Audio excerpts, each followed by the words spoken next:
Buongiorno ancora. Sangue sulle strade, 2 incidenti a Correzzola e a Chioggia con 3 ragazzi che sono morti. Andremo tra poco da Chiara Gaiani in diretta e poi parleremo anche dell'ondata di maltempo che ha colpito in particolare questa notte, ieri sera, la Marca trevigiana. Ma andiamo subito da Chiara Gaiani a Correzzola. A te Chiara. Direttore, buongiorno ai telespettatori. Purtroppo ci troviamo sul luogo con il collega Federico Cibotto dell'ennesimo grave incidente stradale costato la vita ad una ragazza di soli 16 anni, Arianna Cuccato. Stavano tornando da una giornata trascorsa al mare alla guida dell'auto, una Fiat Punto, il fidanzatino di Arianna.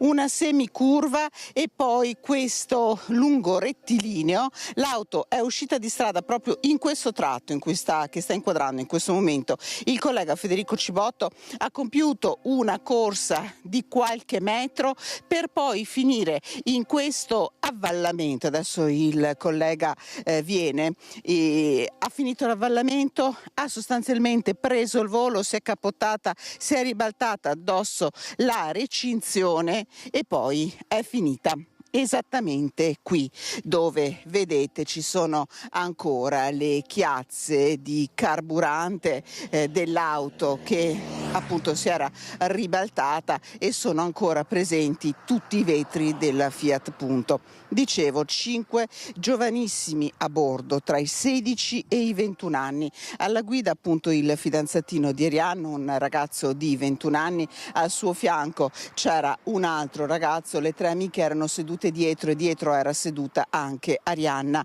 Per lei le condizioni erano apparse da subito molto gravi. Arianna è stata trasportata in ospedale a Pieve di Sacco, dove intorno alle 3 i sanitari ne hanno decretato la morte.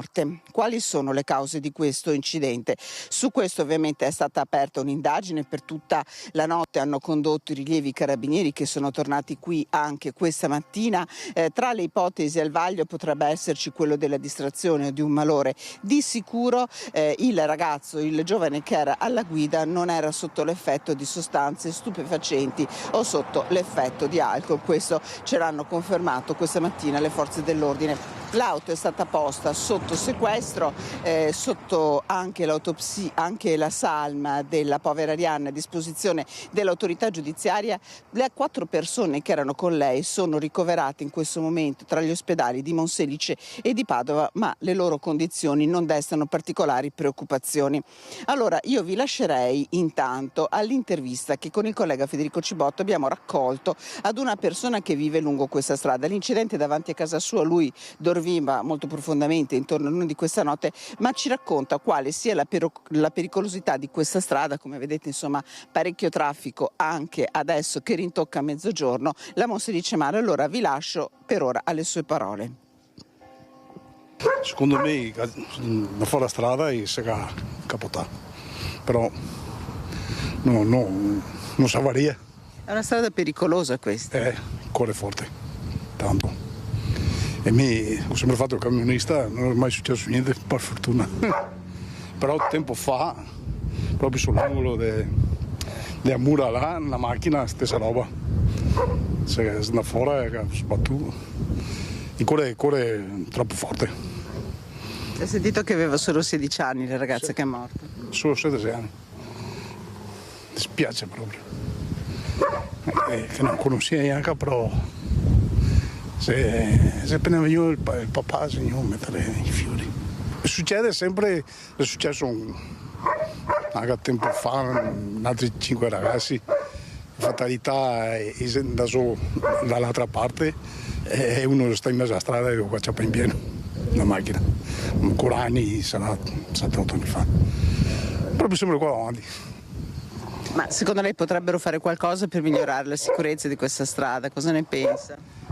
Cosa si può fare? Metti che ha messo anche il limite 70, una volta non era, però non rispetta nessuno. Perché c'è anche un incrocio là, ma nessuno rispetta i 70 all'ora, così. Ecco, avete sentito la testimonianza di questo residente che ci raccontava come il papà di Arianna questa mattina sia venuto a portare dei fiori. Guardateli, sono dei girasoli, un mazzo con 3 girasoli, un mazzo giallo molto colorato, come dalle prime informazioni che abbiamo raccolto era Arianna, una ragazza molto solare che stava facendo anche in questo periodo l'educatrice ai campi di basket di Conselve, perché i ragazzi purtroppo sono tutti di Conselve. A Conselve viveva anche Arianna con la famiglia. Vi racconteremo questa sera qualcosa in più su di lei, su questa giovane vita spezzata, forse per una tragica fatalità, forse per una tragica distrazione. Avete sentito quante persone sono morte lungo questa strada, e questa sera vi faremo sentire anche la testimonianza di un volontario dell'Associazione dei Familiari Vittime della Strada, che proprio per rimarcare quanto grave sia quello che sta accadendo, quante giovani vite si stiano perdendo in questi giorni, è venuto qui a portare la sua testimonianza. Direttore, direi che da Correzzola è tutto, ringrazio per la collaborazione tecnica Federico Cibotto, la linea può tornare allo studio. Grazie molte. Purtroppo una serie interminabile di tragedie con protagonisti dei ragazzi che perdono la vita, rimangono feriti, molti di loro rimangono paralizzati e quindi passano il resto della loro vita sulla carrozzella. Vediamo un altro incidente. È morto dopo aver partecipato all'Alpe del Nevegal. Manuele amava i motori, suo il logo del Rally Bellunese. Il Corriere delle Alpi che dà la notizia: Micheletto, laureato in architettura, lavorava come designer alla Telios. Nelle gare faceva il navigatore, il pilota era il fratello Lorenzo. L'incidente, un incidente sul lavoro praticamente al termine della gara, mentre si stava sgomberando la pista. Vediamo il servizio di Stefano Bozzi. Tragico epilogo per la 50ª Alpe del Nevegal. Leggendo la cronaca di una competizione automobilistica verrebbe da pensare a uno scontro, un'uscita di pista, ma non è niente di tutto questo. A strappare la vita al bellunese Emanuele Micheletto, 40 anni, è un carrello dell'organizzazione sul quale poco dopo le 16 era seduto Emanuele, mentre assieme ad altri volontari dell'organizzazione stava sgomberando il tracciato al termine della gara. Qualcosa va storto, a un tornante il carrello si rovescia e a terra rimangono 2 persone in condizioni gravissime. Per Emanuele, nonostante gli sforzi dei sanitari accorsi sul posto, non c'è nulla da fare. L'altra persona è Cristian Candeago, classe 75, trasportato d'urgenza all'ospedale San Martino di Belluno, versa in gravi condizioni ed è ricoverato in prognosi riservata. Gli organizzatori, sconvolti dall'accaduto, sospendono immediatamente tutte le premiazioni e i pensieri e le lacrime vanno a Emanuele Micheletto, designer nel settore dell'occhialeria e appassionato di motori fin da bambino. Copilota di rally e collaboratore della 3 Cime Promotor che organizza la competizione, Emanuele era un volto noto nell'ambiente automobilistico che ha sempre vissuto in prima linea con passione e dedizione. Sulla dinamica dell'accaduto spetterà ora alla magistratura accertare se vi siano o meno responsabilità in merito. Ed è stato identificato l'uomo che era stato ritrovato morto a Padova, in zona Chiesa Nuova. Sentiamo Francesco Rattai. Ha un nome e un cognome il corpo dell'uomo ritrovato giovedì notte nell'area arginale di via Chiesa Nuova. Si tratta di Aurelian Bacnasu, conosciuto a Padova come Aurelio. Aveva scelto la vita del clochard e si è spento all'età di 47 anni. Il settore servizi sociali di Palazzo Moroni ha annunciato, per voce del suo assessore, che i costi del funerale saranno sostenuti dal comune. L'uomo frequentava spesso le aree del centro di Padova e viveva in un edificio fatiscente alle porte della città in zona Chiesa Nuova. Proprio mentre tornava verso quella che aveva scelto come casa, ha avuto un malore che è stato fatale, precipitando dal cavalcavia e finendo nella boscaglia. L'ipotesi più accreditata, infatti, è che l'uomo, originario della Romania, si sia sentito male e sia caduto da solo. Sul corpo non sono stati trovati, infatti, segni di violenza.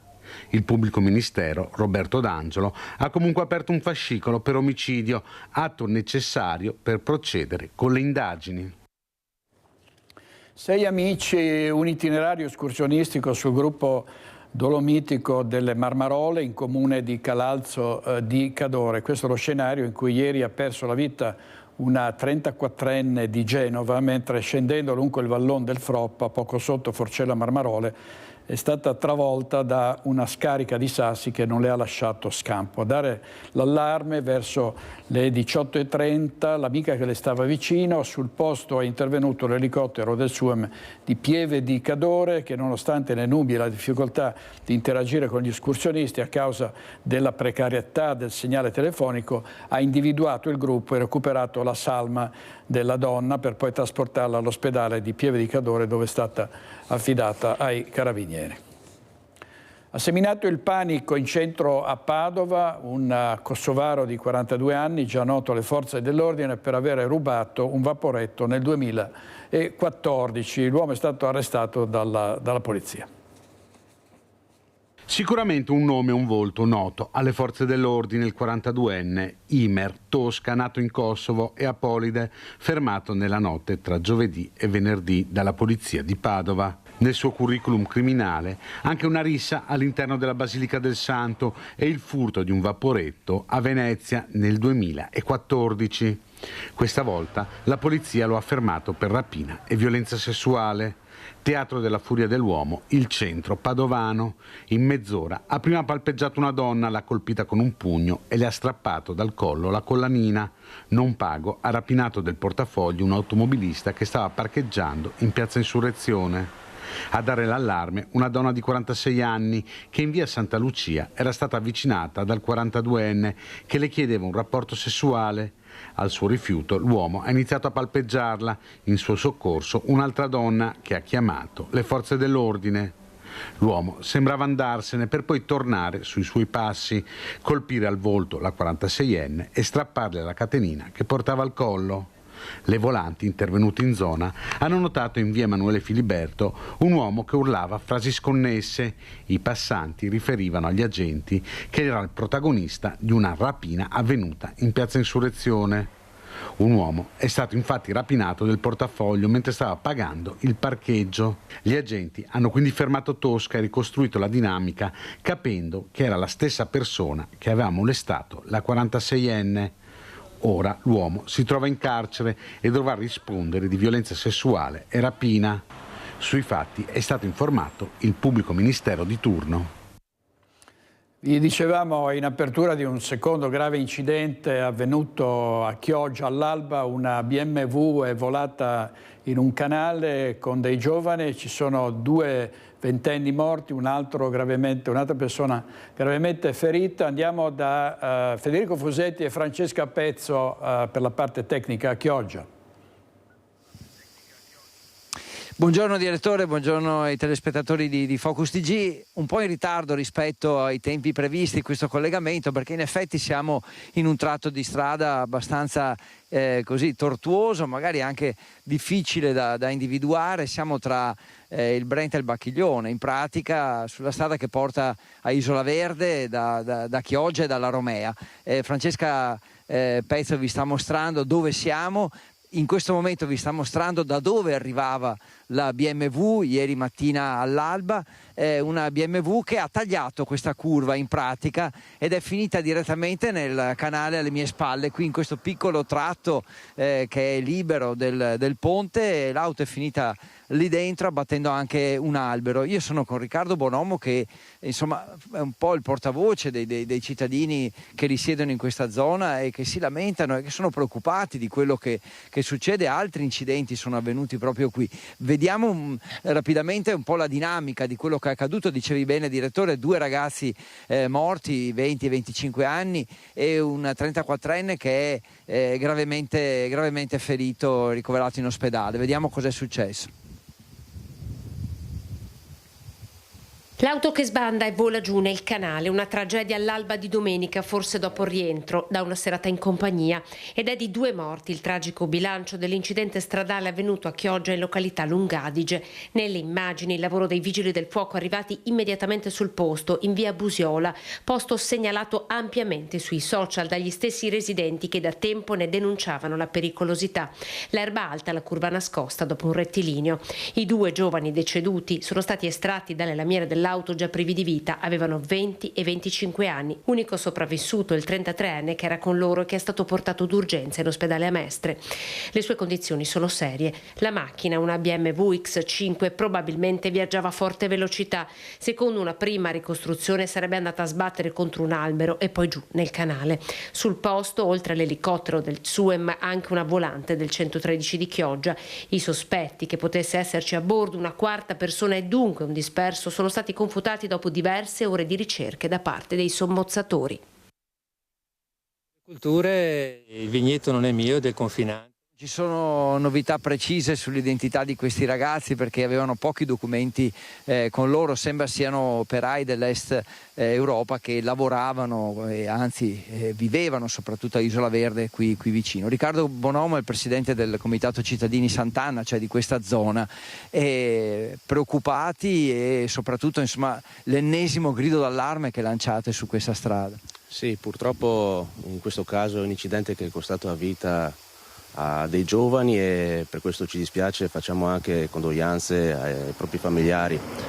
Purtroppo questa è una strada altamente trafficata anche durante il periodo estivo e diciamo che l'alta velocità delle autovetture che passano per di qua in maniera abituale non giova alla sicurezza sia dei residenti ma proprio degli automobilisti stessi, perché oltretutto abbiamo dei punti molto critici che i cittadini segnalano anche a noi del Comitato Cittadino, come in questo caso la curva in questione è una curva secca dopo un rettilineo e non è adeguatamente segnalata per evitare, come dire, sbandamenti o incidenti di questo tipo. È un'area molto frequentata anche da famiglie, da ciclisti stranieri che vengono anche ad alloggiare presso i campeggi, le strutture ricettive qua a Isola Verde, quindi bisogna fare molta attenzione, anche se è un tratto arginale, di moderare la velocità perché possono succedere episodi di questo tipo, come sono successi già in passato, anche sempre in questo punto. Anni fa purtroppo è morta anche un'altra persona più o meno per le stesse dinamiche, quindi ci auguriamo che chi di dovere, che sia il comune o l'ente preposto, di adeguare in una maniera più adatta, mettendo in sicurezza anche le curve, i tratti interessati con la giusta segnaletica via Lungo Adige. Quindi segnaletica, illuminazione migliore, però anche più prudenza da parte degli automobilisti. Servono strumenti atti a attenuare questo tipo insomma di incidenti, ma prudenza, quella è fondamentale. Bisogna andare piano per queste strade perché ci sono anche animali selvatici che possono attraversare la strada da un momento all'altro, quindi il rischio di sbandare, di fare incidenti è sempre alto qui. Grazie a Riccardo Bonomo. Io chiuderei, Francesca, facendo rivedere la curva, quindi alle tue spalle, proprio perché arriviamo da un rettilineo molto lungo e come vedete c'è anche la vegetazione, insomma erba alta, gli alberi sulla parte dell'argine, quindi la visibilità effettivamente è ridotta, quindi davvero attenzione, un appello anche agli automobilisti a stare molto attenti in questa zona. Direttore, a te la linea. Grazie Federico, hai perfettamente ragione, poi soprattutto limitare la velocità e mettersi al volante solo in condizioni di sicurezza. Vediamo il maltempo, c'è stata una forte ondata ieri sera e qui il Corriere delle Alpi parla della Valbelluna, dal cielo cadevano palline da golf, i maggiori danni nella zona di Mas, di Sedico, un residente, mai vista una cosa del genere, peggio di così solo Ovaia. E anche la Marca è stata duramente colpita, in particolare danni a Conegliano, è stato abbattuto il pino secolare della gradinata degli Alpini. Andiamo in diretta da Lucio Zanato, a te Lucio. Buongiorno direttore, buongiorno ai telespettatori di Rete Veneta. Come vedete dietro alle mie spalle il pino secolare che il vento di ieri ha abbattuto, e devo dirvi che qui è come se fosse caduto un amico. C'è stata una processione da ieri sera, ma anche oggi durante le operazioni di sgombero di questo pino, di cittadini, e tutti che scuotevano la testa, tutti che facevano foto, tutti insomma che quasi fosse un amico che non c'era più, e sono venuti quasi a portargli omaggio. E adesso, se vedete, c'è anche il sindaco Fabio Chies insieme a un geologo. Perché? Perché questa situazione è una situazione che per molti è un segnale d'allarme insieme al cambiamento climatico, cioè gli alberi di alto fusto, le conifere soprattutto, che sono all'interno delle realtà edificate, quindi del cemento, e il fatto che fanno poche radici e quindi sono molto instabili. C'è da dire che diciamo così, nel problema, nel guaio accaduto, nell'aver perso un albero, per fortuna non si è fatto male nessuno, perché se quest'albero precipitava mentre qualcuno faceva la scalinata degli alpini, adesso saremmo qui a raccontare di un fatto di cronaca. Sindaco, non è vero? Se ci fosse stato qualcuno che passava in quel momento sarebbe stato un grosso guaio. Assolutamente sì, è anche vero che c'è stata una tempesta talmente importante che la gente si è riparata subito. Devo dire bravi anche i gestori del bar, che hanno portato all'interno tutti coloro che erano fuori nel giardino. Insomma, è stata una situazione drammatica anche per l'intensità dell'evento atmosferico. Ecco, lei in questo momento sta guardando questa situazione, ma non solo, con un geologo, giusto? Chi è il nostro geologo qui vicino? Sì, il geologo lo conoscono tutti, penso Celeste Granziera, è stato anche un importante amministratore del territorio, conosce le nostre dinamiche e sa quanto pericolose siano queste situazioni. Ecco, allora, da geologo, in una battuta, dobbiamo ripensare anche il terreno e soprattutto le conifere dove piantiamo. Ma non solo, il primo discorso, bisogna cercare di andare sulle essenze autoctone. Queste non sono essenze autoctone, per cui a un certo momento poi magari inserite dentro in un contesto cittadino dove a un certo momento c'è la pavimentazione. Andiamo a vedere insieme un attimo, perché così facciamo vedere ai nostri telespettatori che cosa è capitato. Lo diceva, il problema è troppo cemento? Ma anche quello, perché oggettivamente se lei vede qui, questo non aveva la sua alimentazione o idratazione normale. L'apparato radicale all'imponenza del tronco è niente. Quindi dobbiamo ripensare questa cosa. Torno dal sindaco, intanto grazie del consiglio, un consiglio per il privato ma anche per il pubblico. Quindi. Detto questo, altri danni qui a Conegliano? No, fortunatamente no, abbiamo liberato stamattina, stanotte, le strade in cui erano cadute delle ramaglie, anche per assicurare la sicurezza della viabilità. Per quanto riguarda invece questi alberi, avete ragione, cioè alla fine noi facciamo le analisi fitosanitarie su tutti gli alberi comunali, dovremmo iniziare a farle anche su quelli dei privati. Tra l'altro diciamo che questo è anche un privato che fa sempre manutenzione degli alberi, per cui è una persona che si prende cura, però dobbiamo ripensare perché possono essere situazioni che effettivamente possono portare anche danni a persone, che è la cosa che vogliamo assolutamente evitare. Ecco, allora ancora un secondo, direttore, per farti vedere le immagini che invece ho girato io ieri sera, tornando indietro dalla diretta che abbiamo fatto in Pian del Cansiglio. Eravamo in autostrada, non so se la regia Renato Capoia può farvele vedere, comunque da paura, perché qui è un quarto d'ora veramente da paura, con vento fortissimo, si parla di 120 km all'ora, quindi dobbiamo pensare e ripensare tutto. Dobbiamo ripensare tutto in funzione degli eventi atmosferici che si svolgono nella società contemporanea, che sono questi e provocano questi danni. Però devo anche dire che da buone persone del nord-est mattina di lavoro e adesso siamo già in situazione di sicurezza. Ecco, ultimissima cosa, danni invece per quanto riguarda l'agricoltura se ne segnalano in grandinata per quanto riguarda la zona del Prosecco, però abbastanza limitata. Zona Marino invece diversi filari di glera, cioè di Prosecco, sono andati a terra e anche tanto seminativo, quindi mais, quindi una stagione che andava bene ma che in parte adesso è stata compromessa. Se non hai domande, a te direttore. Ciao, grazie a te, al sindaco Chies ovviamente, a Tommaso Migotti, il nostro operatore, grazie, a presto e buon lavoro.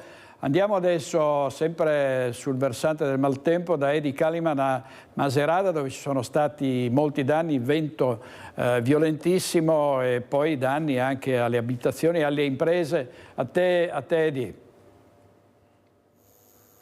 Direttore, buongiorno. Hai detto bene, ci troviamo in via delle Sorgenti a Macerata sul Piave. Dietro di me, lo sta inquadrando bene Alberto Pivetta, che cura la parte tecnica, la via d'accesso a un'azienda agricola del signor Marco Job, un'azienda agricola che è stata duramente colpita dal forte vento e dal forte tempesta di ieri sera. Vediamo intorno a noi un campo di erba medica completamente abbattuto dalla furia del vento, e più in là le vigne del vicino di casa del signor Job. Vedete quel giallognolo che noi vediamo è l'impetuosità della grandine che di fatto ha danneggiato le piante. Sono in compagnia infatti del signor Marco Job, che saluto e presento. Buongiorno. Buongiorno a voi. Insomma, tanti danni ieri sera. Adesso seguiamo la stradina verso casa per vedere l'entità del danno. Vediamo qui già degli alberi divelti.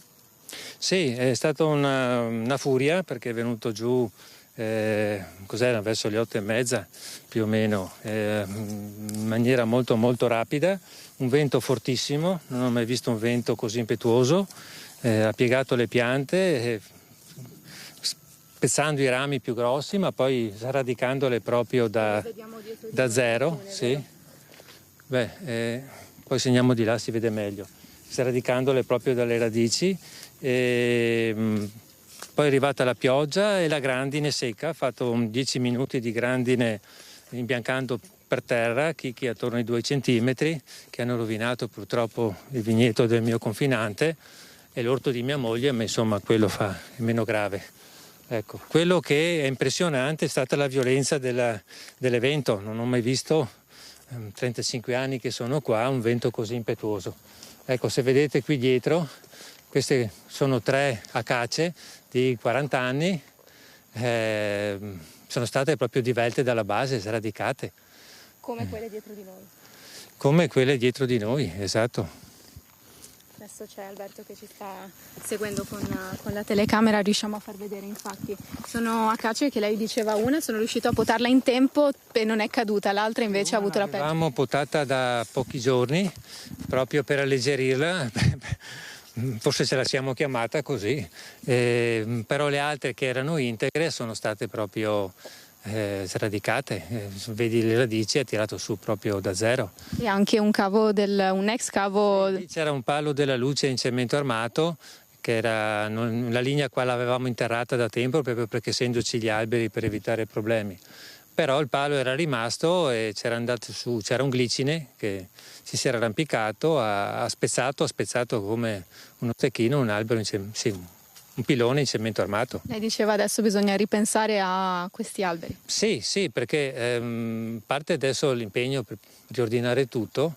Per fortuna non mi sono caduti addosso alla casa, il vento veniva da nord, gli alberi erano a sud e quindi mi è andata bene, ecco, perché lì se fosse venuto da sud sarebbe stato molto ma molto peggio. Sì, ecco. Sarebbero caduti sopra la sua casa. Sì, allora i danni sarebbero stati evidenti, alla fine qua è una sudata in più e si sistemerà, insomma, però dovrò rivedere, a me le piante piacciono molto, ma a questo punto perlomeno continuerò a tenerle ma lontane dalle abitazioni, dagli anneci rustici, per prevenire eventuali danni. Insomma, temporali e tempeste che sono sempre più forti. Direttore, questa è la cronaca da Macerata. Noi con Alberto Pivetta, ringraziando il nostro ospite, ti ridiamo la linea e continuiamo il nostro giro di ricognizione. Grazie molte, sempre i nostri inviati puntualissimi anche quando ci si ritrova in queste difficili situazioni causate dal maltempo. Vediamo, tornando alla cronaca nera, le sale slot nel mirino di bande di rapinatori. Ne è stata assaltata una nella notte a Silea e i rapinatori erano armati di forca e piccone e hanno anche minacciato i presenti, quindi sono stati momenti di panico. E poi un secondo colpo a Villorba, dove però la sala slot era già chiusa e quindi i malviventi hanno forzato la porta e svuotato la cassa.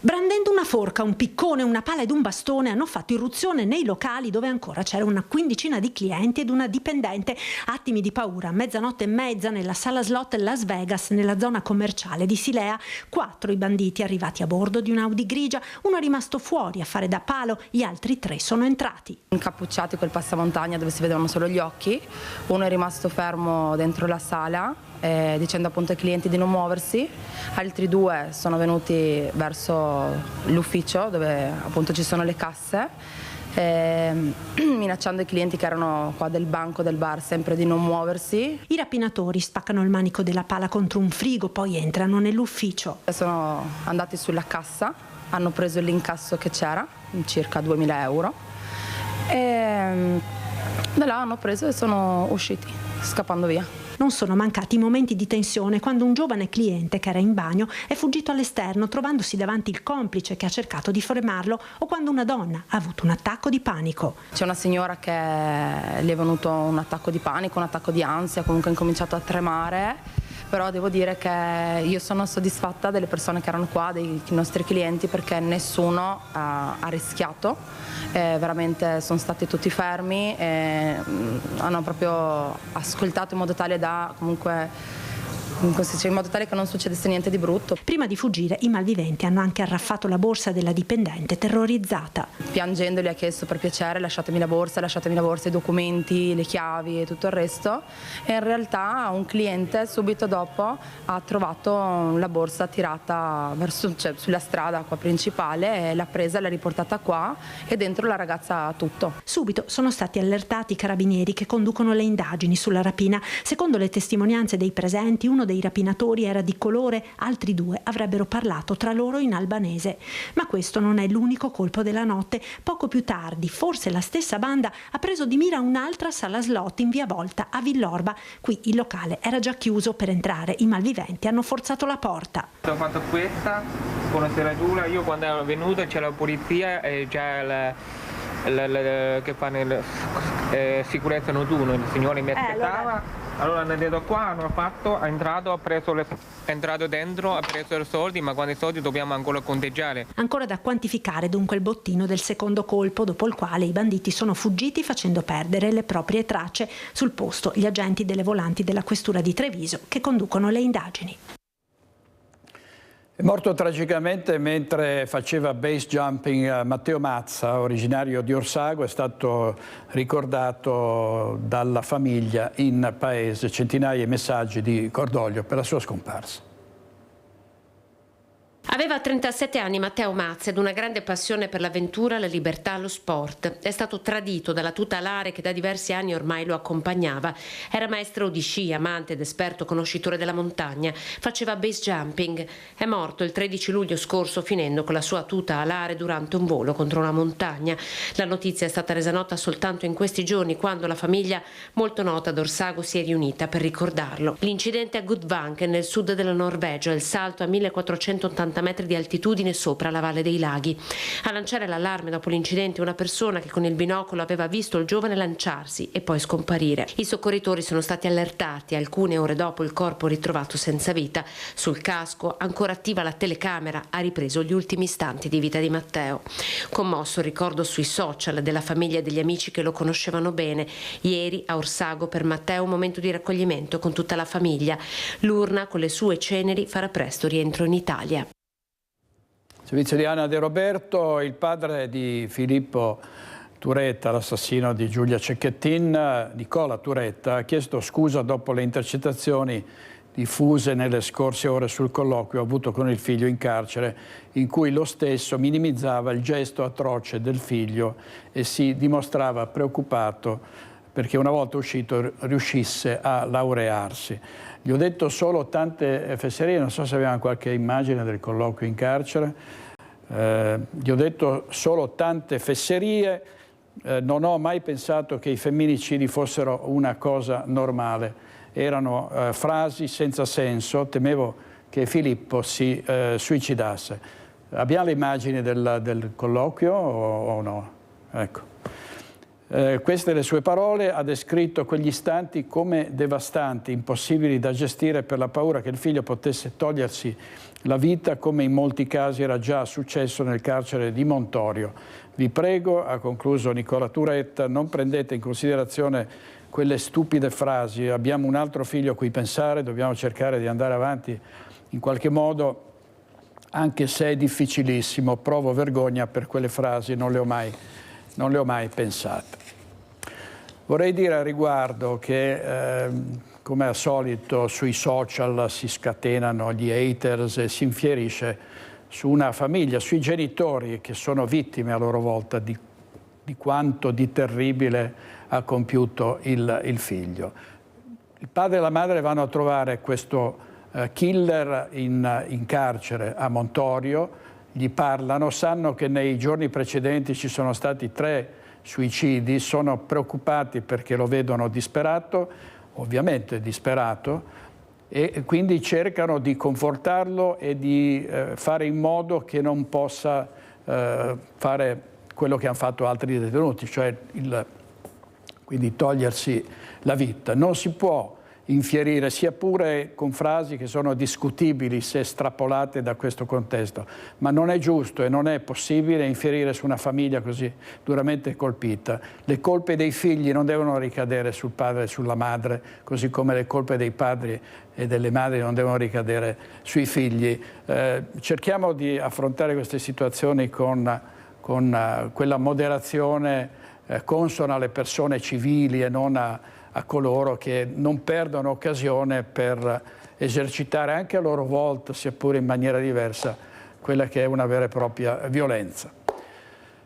Passiamo al Consiglio, dove ieri il Presidente Zaia, in un'occasione di un importante appuntamento che è quello dei trevisani nel mondo, ha parlato di coloro che vogliono fermare l'autonomia, che stanno raccogliendo firme per abrogare una legge appena varata. Noi affrontiamo tutto con serenità, con il sorriso, visto e considerato che stiamo parlando della Costituzione, non stiamo parlando di un atto sovversivo, ed è bene invece che si comunichi correttamente ai cittadini, perché sento dei racconti e delle narrazioni che sono veramente vergognose, perché comunque questo è un grande progetto di decentramento amministrativo, questo è. Risponde così il governatore del Veneto Luca Zaia oggi sulla piana del Consiglio al giornalista che gli chiede se la legge Calderoli sia a rischio, all'indomani dei numeri da record raggiunti dalla raccolta firme anti-autonomia. 100.000 firme in un giorno non sono poche se si pensa che per indire un referendum ne bastano 500.000.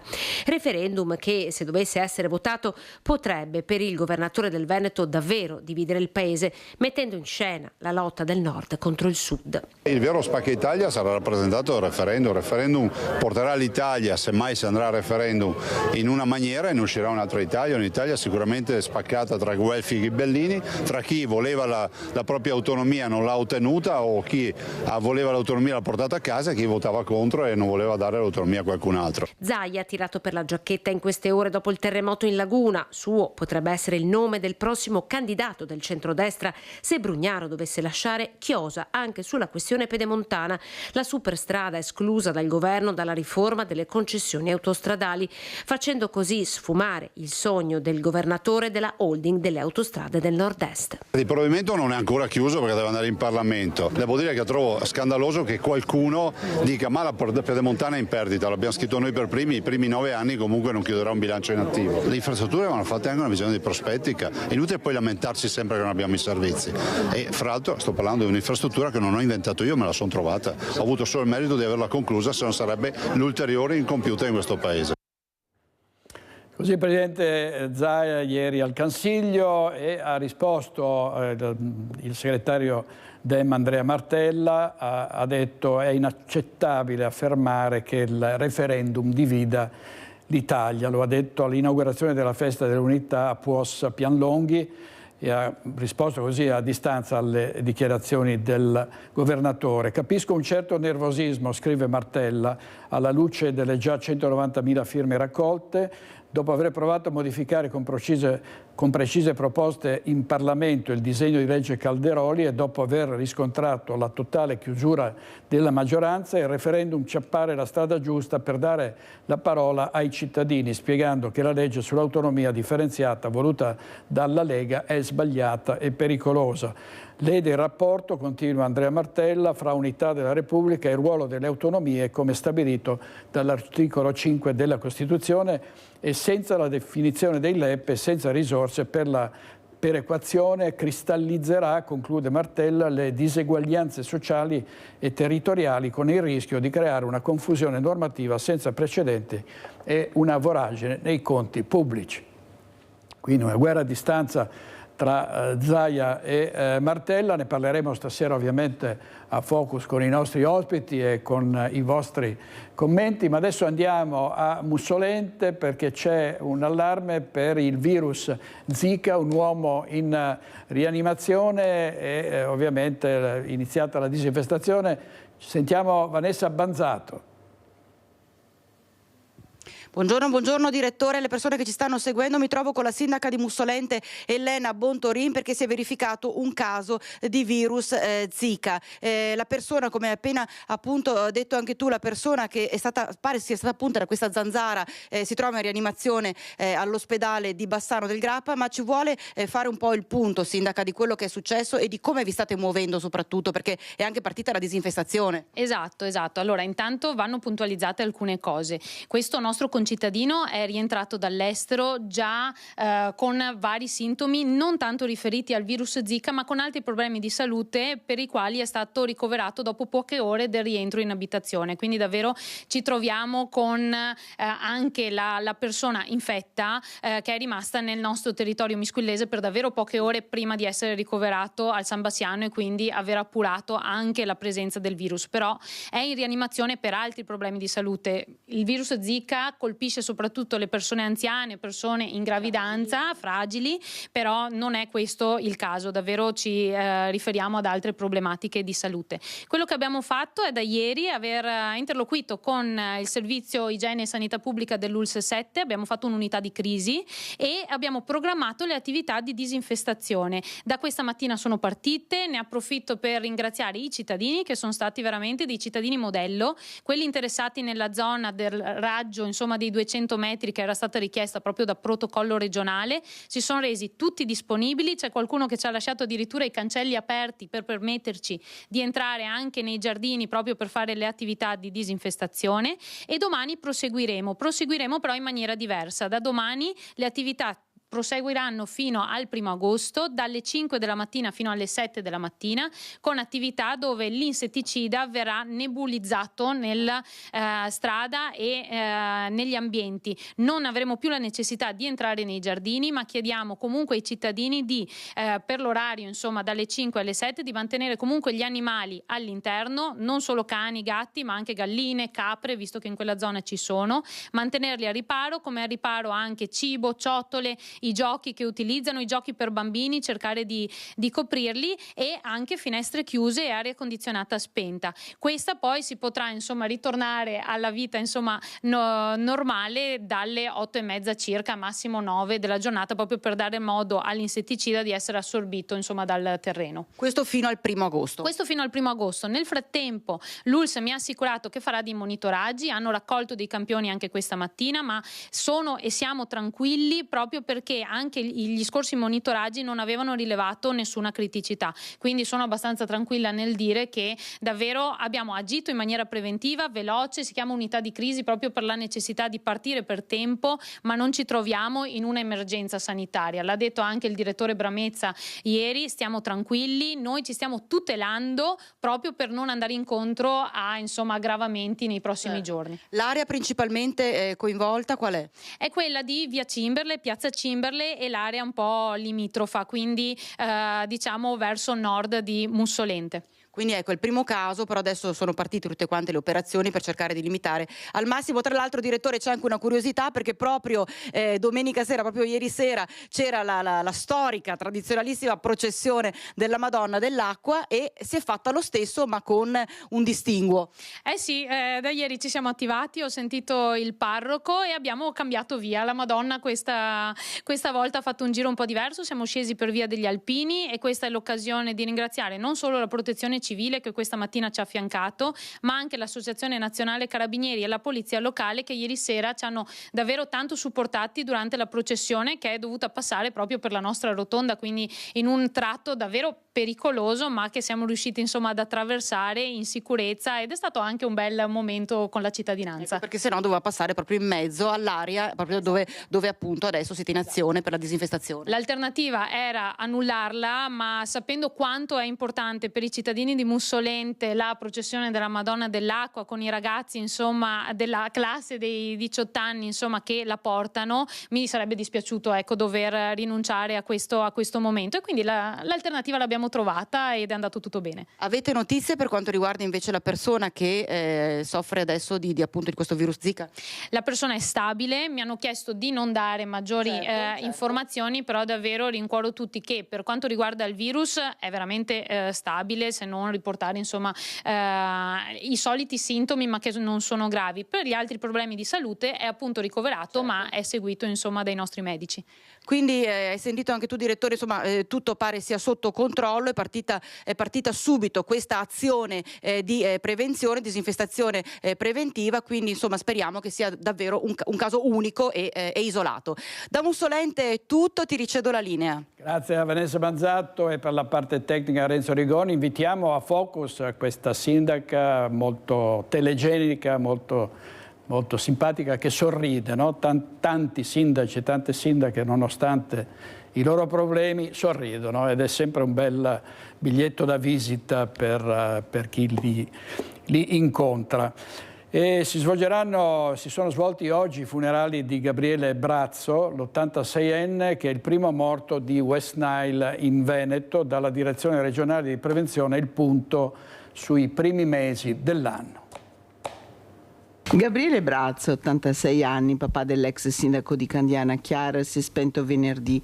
È la prima vittima veneta, seconda in Italia, un caso a Pordenone del virus West Nile nell'estate del 2024. 4 i casi registrati in regione, secondo il bollettino arbovirosi emesso dalla Direzione Prevenzione del Veneto. Si tratta di una febbre da virus in provincia di Treviso e di 3 forme neuroinvasive in provincia di Padova su pazienti tra i 60 e gli 86 anni, tra i quali Gabriele Brazzo. La meningocefalite può portare a complicanze che sono incompatibili con la vita, soprattutto se si tratta di persone molto anziane o persone complessivamente fragili.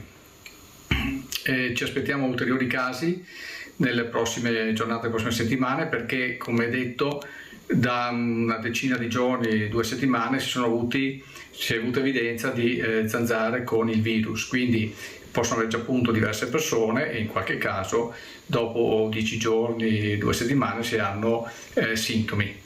Ripeto, è una malattia che si manifesta molto raramente e nelle situazioni di massima gravità è estremamente rara. Dal 1 gennaio al 26 luglio il Veneto ha registrato casi autoctoni di febbre dengue, Zika virus e Usutu virus, mentre si sono registrati 22 casi di encefalite trasmessa da zecche e sono stati confermati 3 casi di Toscana virus. Fondamentale resta la prevenzione. L'uso dei repellenti, le zanzariere alle finestre, se si sta con le finestre aperte, soprattutto nelle ore serali durante la notte, e poi quelle che sono le abitudini per se stesso, maniche lunghe, vestiti chiari e ambientali, e svuotare i sottovasoi, non avere acqua stagnante e anche le ciotole per gli animali, cambiare spesso l'acqua.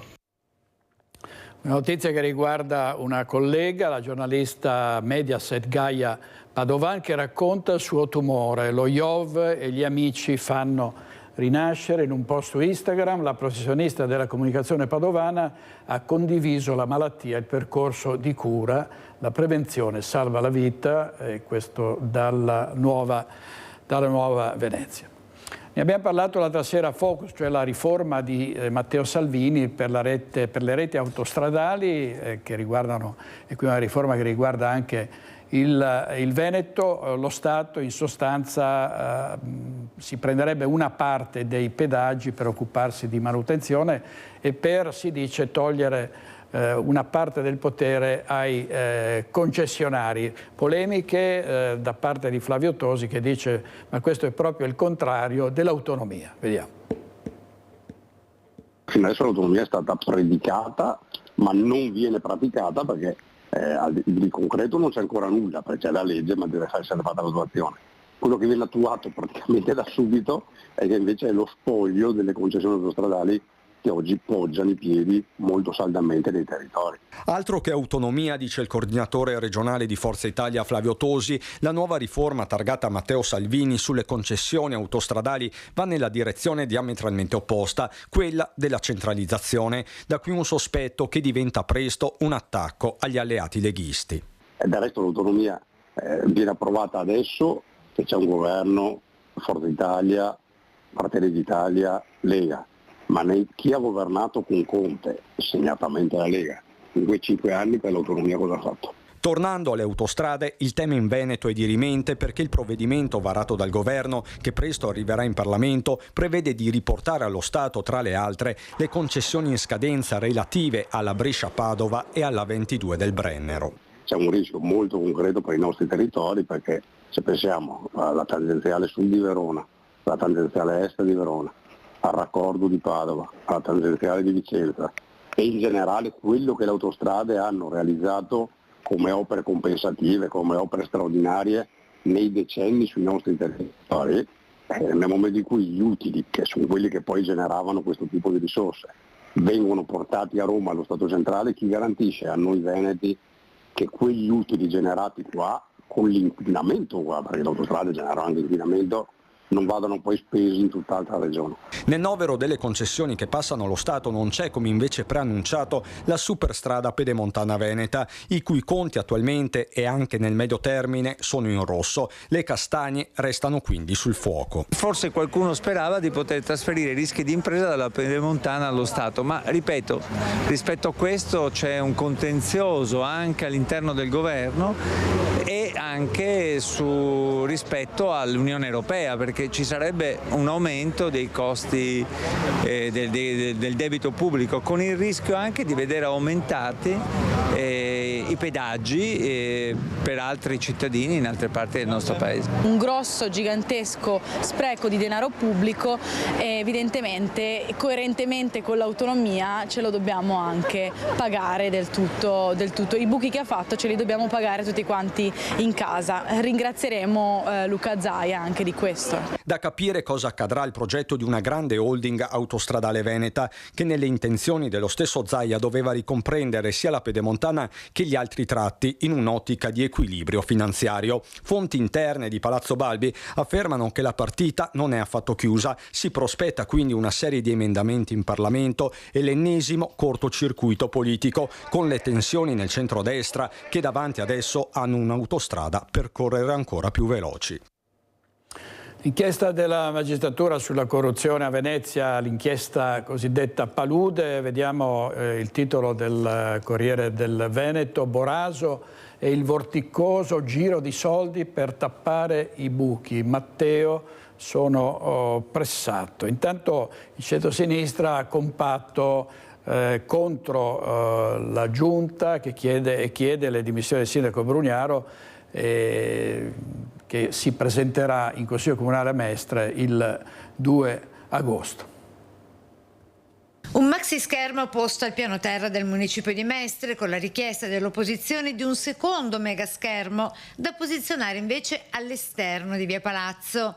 Venerdì 2 agosto prevista infatti un'affluenza record tra politici, comitati, associazioni, imprenditori ma anche gente comune. Si vocifera diverse migliaia di persone. Così per la convocazione straordinaria del prossimo Consiglio Comunale, quando a partire dalle 10 del mattino ci sarà un unico punto all'ordine del giorno, l'audizione del sindaco Brugnaro sulla corruzione che sta scuotendo Venezia e non soltanto. In attesa di capire cosa accadrà, il centro-sinistra si presenta sempre più compatto in vista di un fine comune: correre unito alle prossime elezioni comunali. Lo è stato all'Assemblea Pubblica di Capo Santa Margherita, obiettivo da bissare al prossimo incontro pubblico previsto per lunedì 29 luglio in Sala San Leonardo, sempre a Venezia. In questo momento noi stiamo discutendo di quello che è successo in questi anni in città, che vede la nostra condanna totale, e di come procedere, che significa per noi azzerare l'attuale governo nella città e poi lavorare per un governo nuovo, rilegittimato dal voto della città intera, in modo che possa con più credibilità, trasparenza ed efficacia accompagnare la città in una nuova fase di crescita importante. Ci siamo molto uniti, abbiamo anche prefigurato una serie di visioni comuni, strategiche, che cercheremo prossimamente di unire ancora di più, unendo il più possibile l'arco più ampio di forze. Obiettivo: andare ai seggi prima del 2026 e trovare una candidata o un candidato forte e che piaccia alla gente. Tanto per i nomi c'è qualche tempo e poi li sceglieremo con un metodo condiviso, quindi chi ha voglia si faccia avanti. Oggi, questo era il servizio di Anna Maria Parisi, oggi in regia ci sono Renato Capoia e Andrea Basso. Sentiamo riguardo alle carceri, se ne sta parlando moltissimo per via del sovraffollamento e dei suicidi, una proposta della deputata veneziana Luana Zanella che riguarda soprattutto i detenuti che hanno problemi psichiatrici e di tossicodipendenza.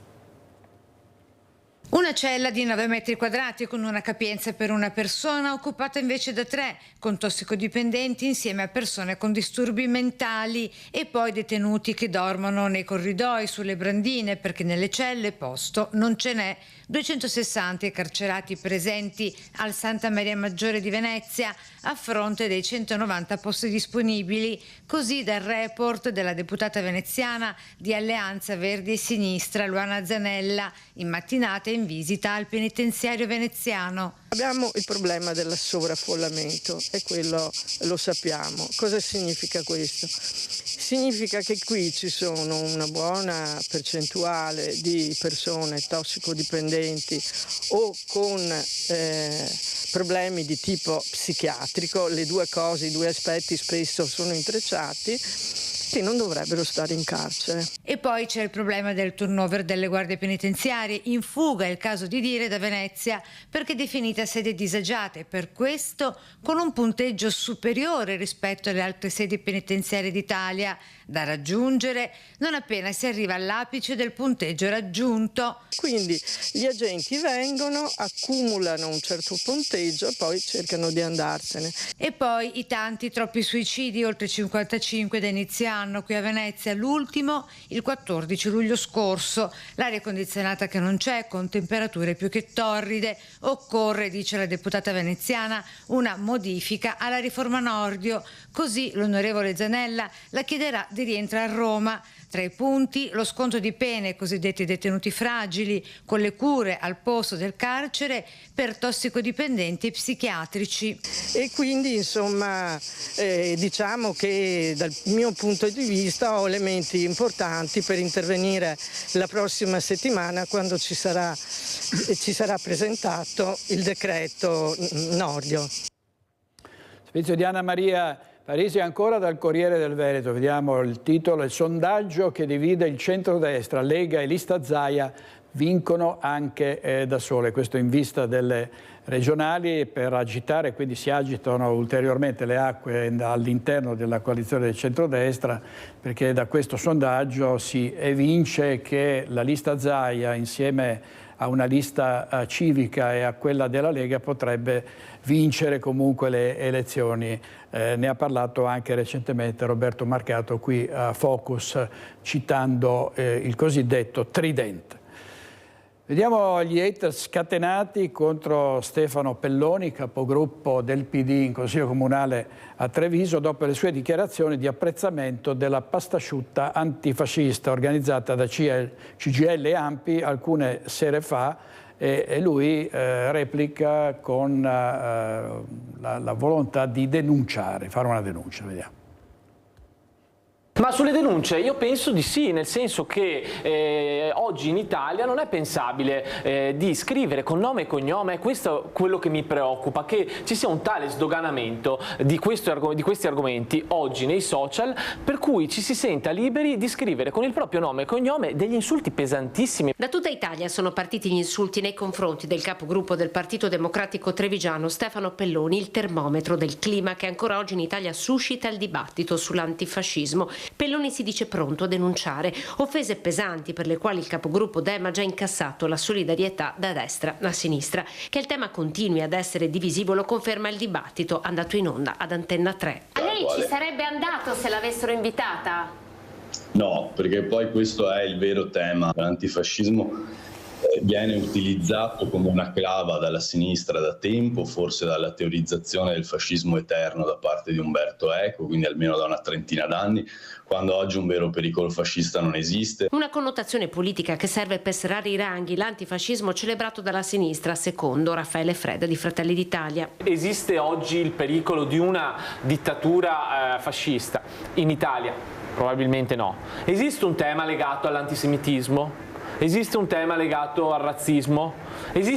Questi temi sono problematici anche in partiti come Fratelli d'Italia. Vorrei sentire qualche volta qualche esponente della sinistra dichiararsi anticomunista o antisovietico. Non succede. La sinistra oggi utilizza il tema dell'antifascista per dare dei fascisti ai propri avversari. Punto. Voglio dire a Freda che il sindaco Conte il 25 aprile invece ha avuto delle posizioni estremamente avanzate rispetto a questo, dichiarando il 25 aprile Treviso è antifascista. Se uno dice facciamo la pastasciutta liberal democratica in onore della nostra Costituzione, partecipano tutti, di Fratelli d'Italia, della Lega, del PD. Evento come da tradizione organizzato da CGIL e ANPI che assicurano la replica anche per il prossimo anno. Sarebbe stato strumentale se avessimo fatto come organizzatori un comunicato stampa in cui avessimo scritto chi ha partecipato in termini istituzionali e chi non ha partecipato alla nostra iniziativa. Così non è stato un momento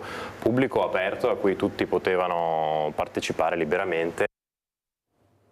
Andiamo in pubblicità, 2 minuti e torniamo subito.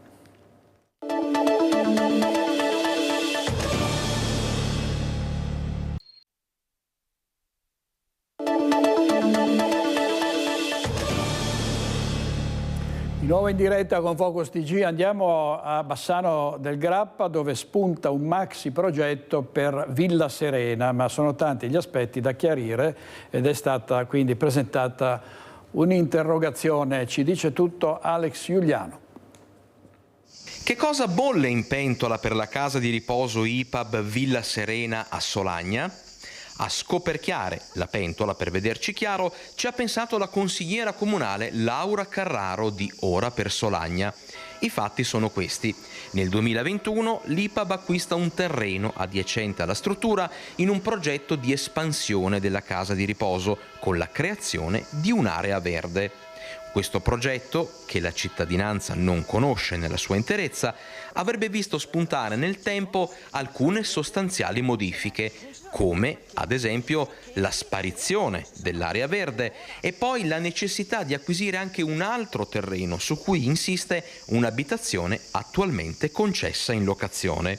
Il tutto per trasformare Villa Serena in una casa di riposo da 82 posti contro i 50 attuali, ma sono tanti gli aspetti su cui Laura Carraro chiede chiarezza all'amministrazione. Quello che io ho chiesto adesso, presentando un'interrogazione al Consiglio Comunale, è proprio di averlo definitivo, di vederlo e di sapere qual è la direzione che vuole perseguire questa amministrazione e qual è la direzione che sta offrendo l'IPAB. Ma quali sarebbero i problemi secondo la consigliera di minoranza?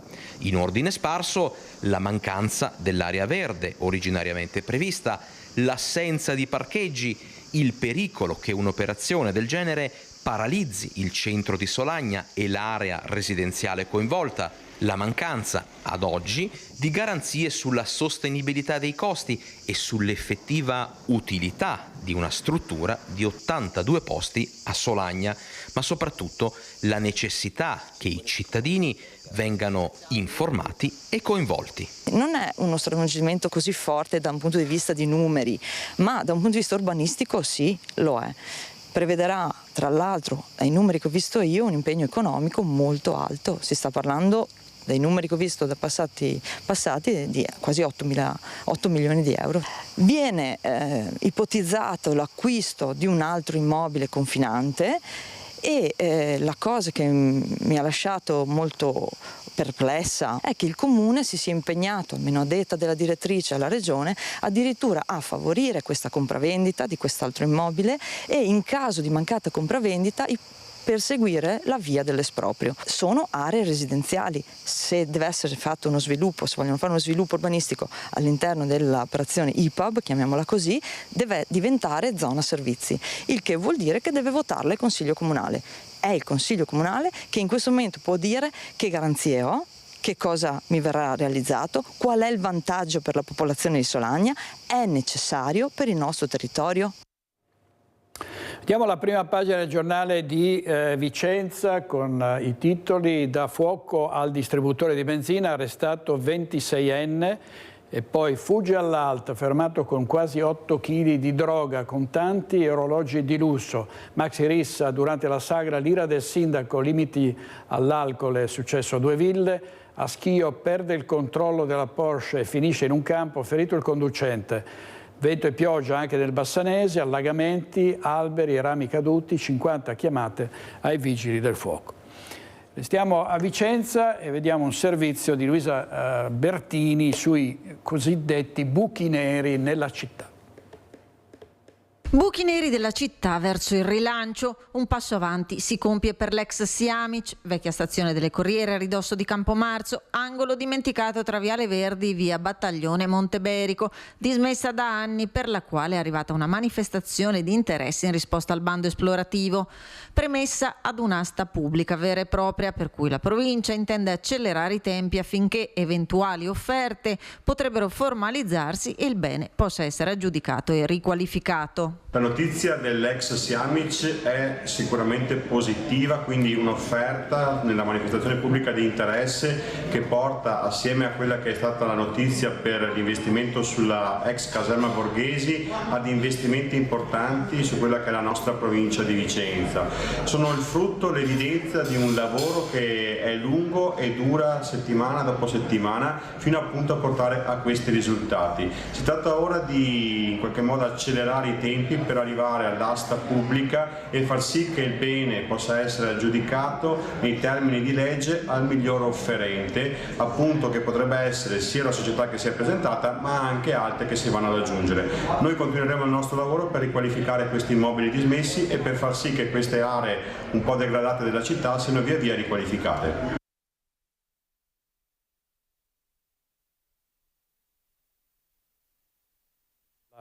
La prima pagina, bloccati su un isolotto in mezzo all'Adige, 4 giovani soccorsi in gommone dai vigili del fuoco.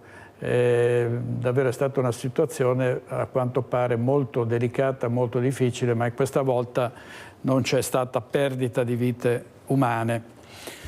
Stangata in 4 anni su luce e gas, nonostante nel primo semestre dell'anno ci sia stata una riduzione, le tariffe aumentano più dell'inflazione con conseguenze negative anche sul commercio di prossimità. La CGIL dichiara mancanza di adeguamento degli stipendi sta portando le persone al collasso. Sono carissime, io penso che il governo debba fare alcune considerazioni. Male, perché dovrebbe abbassare, non crescere. Mettermi col motorino a fare con la pala eolica a produrre elettricità, perché vista la situazione è impossibile con uno stipendio andare avanti. Bollette della luce raddoppiate in 4 anni e tariffe che per le famiglie ogni anno costano quasi 3.000 euro. Prezzi che salgono del 108% per la luce, del 72% per il gas. La stangata analizzata dalla CGA di Mestre. Nell'ultimo anno le bollette di luce e gas hanno subito una drastica riduzione. Questo è un aspetto molto positivo. Tuttavia la crisi energetica che abbiamo subito nel biennio 2022-2023 ha lasciato il segno in particolare su artigiani e piccoli commercianti. Le famiglie si trovano ad avere un aumento del costo della vita, a dover pagare le bollette, ci sono rincari attorno dal 10 ma arrivano anche al 16%, abbiamo acqua, elettricità, gas, quindi abbiamo da una parte l'aumento del costo della vita, dall'altra parte non c'è l'altrettanto adeguamento degli stipendi. Oltre il 56% della spesa totale è imputabile a luce e gas, a farne principalmente le spese, oltre alle famiglie, i titolari delle piccole e medie imprese. I titolari di queste attività, infatti, i rincari li hanno pagati 2 volte. La prima per l'utenza domestica, la seconda per illuminare, rinfrescare e riscaldare le botteghe e i negozi. Questa purtroppo è una sofferenza di cui tutto il comparto risente e le attività concrete che Confcommercio ha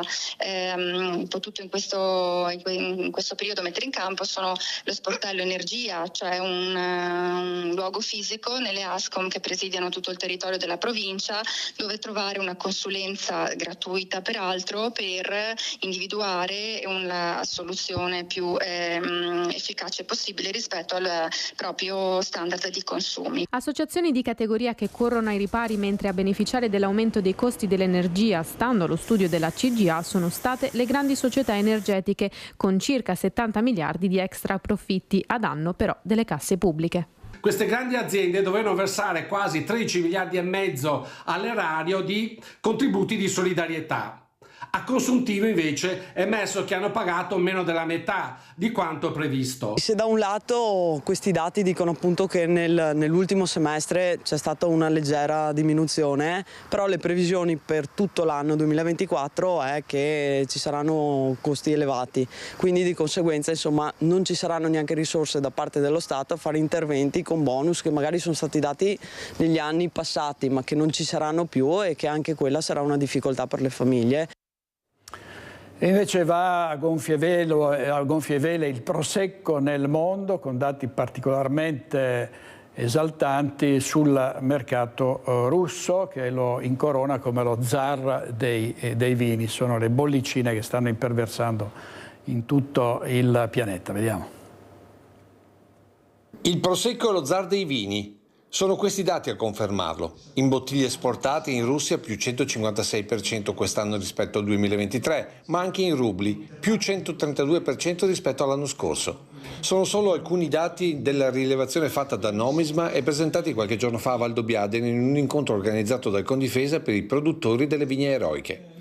E tutti gli indicatori confermano la crescita costante del vino prodotto tra Veneto e Friuli, che continua ad essere il più diffuso e apprezzato al mondo. Più 14% a valore e più 17% a volume, mentre soffrono in questo caso ancora i rossi siciliani. Anche in questa fotografia commentata dal rilevatore di Nomisma si comprende come il prosecco guidi i vini italiani, ma anche come invece i rossi stiano perdendo mercato e territorio.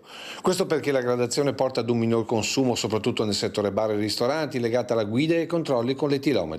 Una situazione non solo veneta o italiana. Non deve quindi destare stupore il fatto che in questo momento qua, già da fine 2023 ma ancora oggi, i francesi stiano spiantando circa 10.000 ettari nella zona di Bordeaux. Da qui la riflessione inevitabile sui vini dealcolati, su un futuro prosecco zero anche dal settore che finanzia le innovazioni tecnologiche in viticoltura. Di una forma di nuovo pensiero, no? Di nuovo approccio a questi mercati, anche legate a aspetti come la sostenibilità, aspetti come dire, l'alcol, che in questo momento è considerato anche da autorevoli autorità scientifiche un problema, e noi vogliamo capire invece cosa vuol dire questo. È un fuoco di paglia o è qualcosa che sta consolidando, di cui anche il prosecco deve tenerne conto? E vi abbiamo dato in diretta il 31esimo raduno in Cansiglio ieri mattina per l'Associazione Trevisani nel Mondo, un evento che veramente ha ottenuto grandi ascolti sulle nostre reti, è stato seguito in streaming da tutto il mondo. L'immigrazione veneta verso latina ed arborea, il tema di questa edizione, dove sta crescendo l'esigenza di norme che possano far tornare i veneti di terza e quarta generazione nelle terre dove i loro nonni sono partiti con le valigie di cartone. Sentiamo il leggendario Lucio Zanato.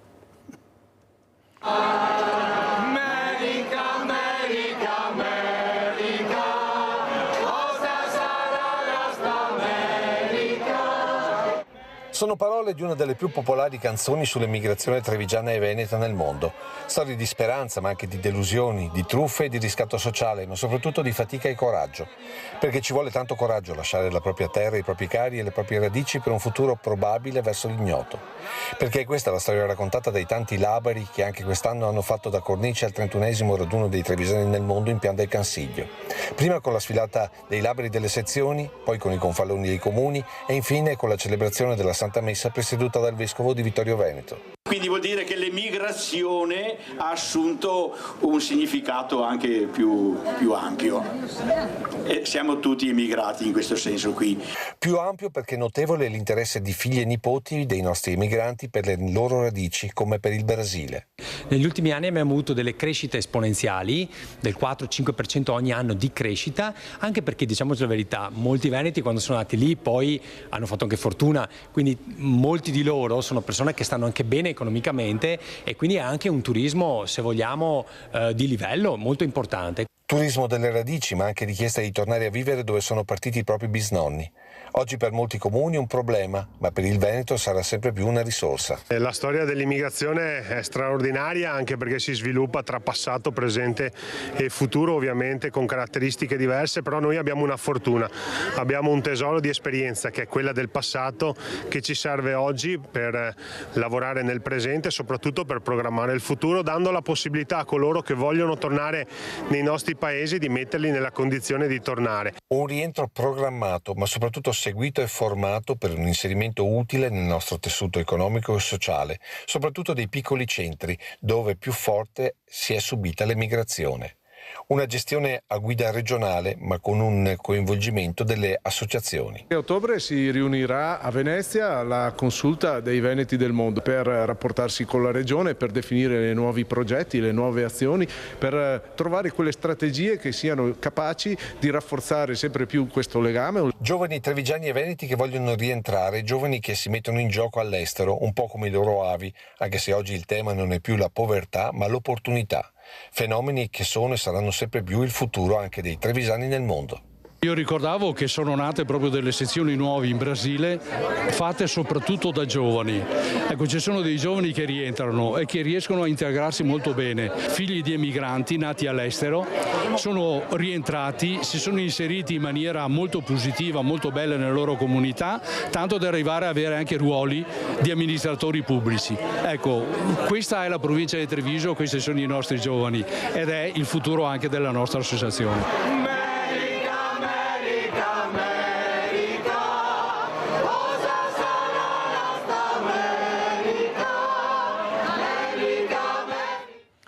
Giannino Danieli, giornalista e scrittore che conosce come le sue tasche il Veneto, il suo territorio, le sue ricchezze, le sue risorse, ha pubblicato un altro libro che è dedicato alla Fonte Vegri. Buongiorno Danieli.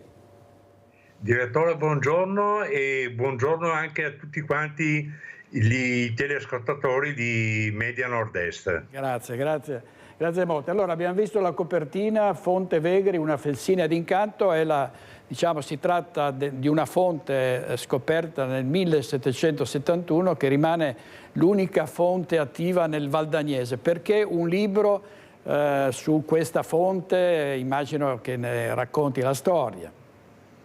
Allora, i motivi sono essenzialmente due. Il primo sicuramente è per rendere nota la storia di questa fonte, che è una cosa singolare, a una buona parte di valdagnesi che non ne sapevano l'esistenza. La seconda è per dare rilievo a un caso macroscopico nella stessa vallata, sempre in tema di acqua e che riguarda Requaro. In sostanza, a Requaro ci sono 4 fonti periferiche che sono ancora, almeno un paio sono attive e sono però assolutamente dimenticate e lasciate in degrado. La fonte dei Vegri pompa acqua dal 1771 ed è ancora tutt'oggi in funzione. Sì, ecco, qual è l'importanza di queste fonti nel momento in cui c'è carenza d'acqua, no? È un'Italia poi dove vediamo abbondanza d'acqua, purtroppo con piogge spaventosamente intense, e poi regioni come la Sicilia dove si dice che fra un paio di settimane l'intera Trinacria resterà secca. Ma la Valle dell'Agno, diciamo così, è come le 2 facce di una medaglia. A Requaro ci sono queste 4 fonti, periferiche, che sono abbandonate da decenni e nonostante tutto pompano acqua. E ricordiamoci, un'acqua che non è un'acqua normale, è un'acqua minerale, è un'acqua medicinale, però sono lì, sono lasciate in completo stato di abbandono e di degrado.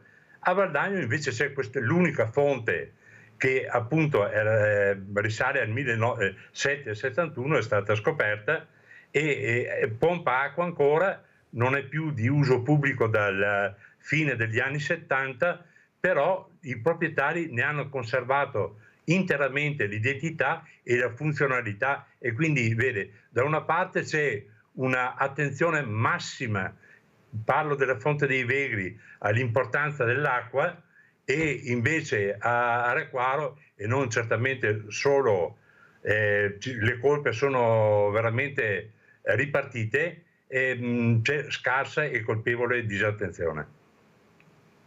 Grazie a Giannino Danieli, complimenti e buon lavoro Danieli, a presto, arrivederci. Grazie direttore, grazie a tutti gli spettatori. Grazie molte.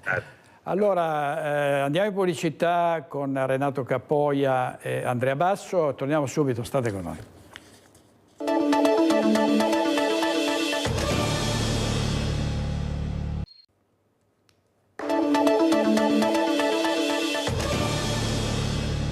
Caldo record anche nei prossimi giorni, ma le altissime temperature non fermano i turisti. Qui siamo a Treviso.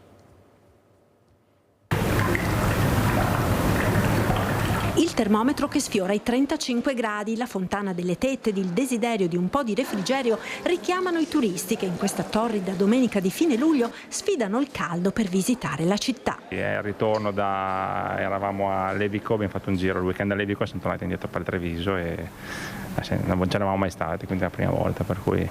E poi siamo trovati su questa piazzetta particolare, simpatica però, e anche rinfrescante comunque vista la giornata. Arrivano dall'Italia e dall'estero, anche oltreoceano, come questa giovane coppia di argentini.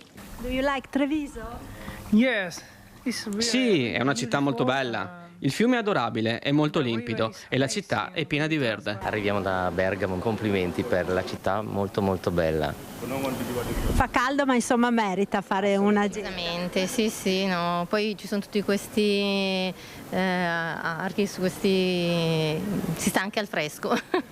Di trevigiani in giro se ne vedono pochi, fuori città per le ferie o per una gita al mare o sui monti. I turisti la fanno da padroni, se è vero che inaspettatamente per il periodo le strutture ricettive hanno tassi di occupazione che superano l'80%.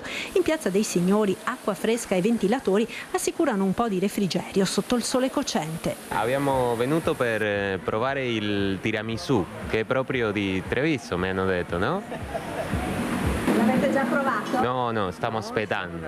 Della Corsica, Bastia, Treviso molto bella. E c'è il tiramisù migliore dell'Italia, vediamo. From Belgium. Yeah, from the West Flanders. Questo gruppo familiare arriva dalla Polonia ed è innamorato di Treviso. Do you like Treviso? Very much, yes. Ci piace molto, è una bella città. Ci fermiamo 4 giorni, fino a giovedì, ed è molto piacevole. E la camminata del sindaco Rivaldo Biade, nella camminata del giovedì, fa proseliti e fa parlare anche i giornali e le televisioni internazionali. Ne ha parlato il New York Times, il Wall Street Journal. Vediamo il servizio di Eddie Kaliman.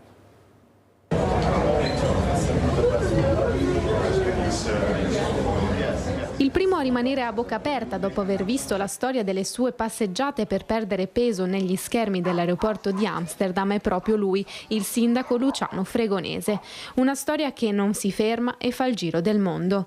Le immagini della camminata serale collettiva e aperta a tutta la cittadinanza, riprese dalle nostre telecamere, sono arrivate fino all'aeroporto di Schiphol, in Olanda. Il motivo del successo non l'ho ancora capito, probabilmente abbiamo bisogno di notizie positive. Questo sì, e forse insomma anche una cosa bella vedere certe immagini ormai girare il mondo delle nostre colline, delle nostre persone. In questo devo ringraziare voi perché siete stati voi, Antena 3, a fare le riprese. Un'iniziativa che è arrivata a radio e televisioni nazionali, ma anche in Austria, Germania, Svizzera e addirittura al prestigioso Guardian, a cui dedica un'intera pagina di articolo con tanto di foto delle colline terrazzate patrimonio UNESCO.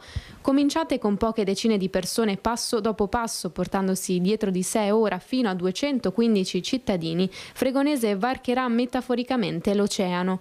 Lunedì la tesa intervista con il New York Times, una storia che piace perché trasmette positività e che racconta il senso della comunità ancora viva nei piccoli borghi. Tutti dei principi sani che forse diamo per scontato, forse non li riteniamo importanti, ma io mi sto accorgendo quanto importanti siano. Solidarietà, la voglia dei cittadini di unirsi a un gruppo di cammino passeggiata, un po' per, devo dire, per stimolarmi, perché da solo non le farei queste camminate, un po' perché si sta bene, ognuno viene e decide se stare da solo, chi viene col cane, con la famiglia, chi cerca degli amici, ci si aiuta a vicenda, non c'è nessun impegno, non c'è nessun vincolo, forse questo è il motivo che aggrega tante persone dai 7 agli 80 anni. Passeggiate che, fa sapere il sindaco, si fermeranno solo per il ponte del 15 agosto, ma che continueranno tra sali e scendi e paesaggi spettacolari fino a metà ottobre. Ogni giovedì una frazione diversa.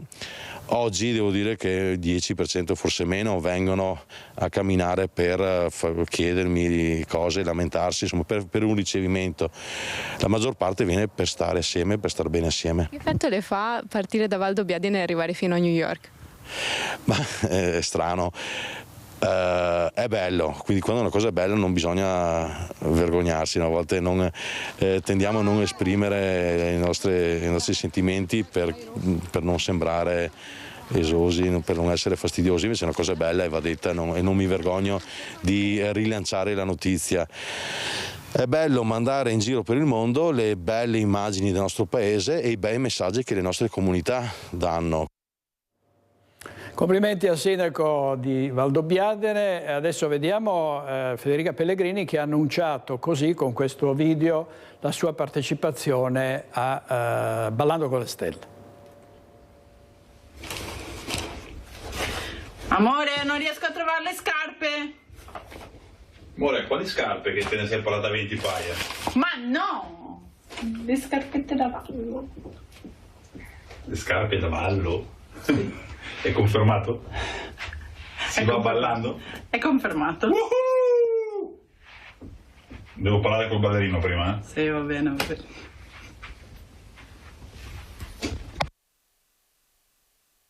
Felice, avete visto col marito Matteo Giunta, di partecipare alla prossima edizione di Ballando con le Stelle. Chiudiamo con i ragazzi del progetto Ci sto a fare fatica. Si è conclusa anche a Tombolo l'edizione del 2024. Vediamo. Ci sto a fare fatica, un grande successo anche a Tombolo, dove per i ragazzi e le ragazze che hanno aderito al progetto sono state settimane di lavoro per il bene dell'intera comunità, in linea con la vocazione dell'iniziativa che ogni anno coinvolge sempre più comuni, e palpabili l'emozione e la soddisfazione della vice sindaca Wanda Marchetti nel vedere l'entusiasmo e la voglia di fare di questi giovani con le loro inconfondibili magliette rosse. È stato un progetto splendido, si è concluso in maniera straordinaria, i ragazzi entrambi i gruppi erano 2 gruppi, il primo gruppo di 10 ragazzi, il secondo gruppo di 11 ragazzi, hanno concluso, diciamo, il loro progetto con uno slogan da loro creato per far vedere appunto l'entusiasmo con cui hanno affrontato questo progetto e questo lavoro. È stato un lavoro anche di fatica, appunto ci sto a fare fatica, perché hanno rimesso in ordine una stanza che poi sarà usata da noi in comune, hanno ricolorato questa stanza, hanno rimesso in ordine questa settimana i giochi e la struttura che poi sarà usata dall'asilo infantile, quindi l'asilo del comunale, e quindi la loro presenza è stata fondamentale per il nostro territorio.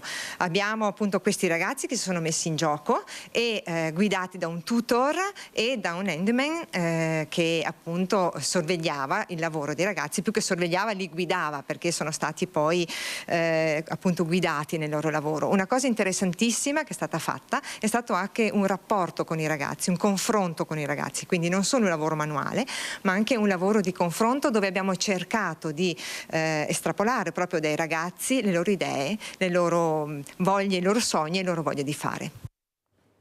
È tutto per oggi, grazie per averci seguito, grazie Renato Cappoi e Andrea Basso. Appuntamento alle 21:15 con Focus questa sera, buona giornata.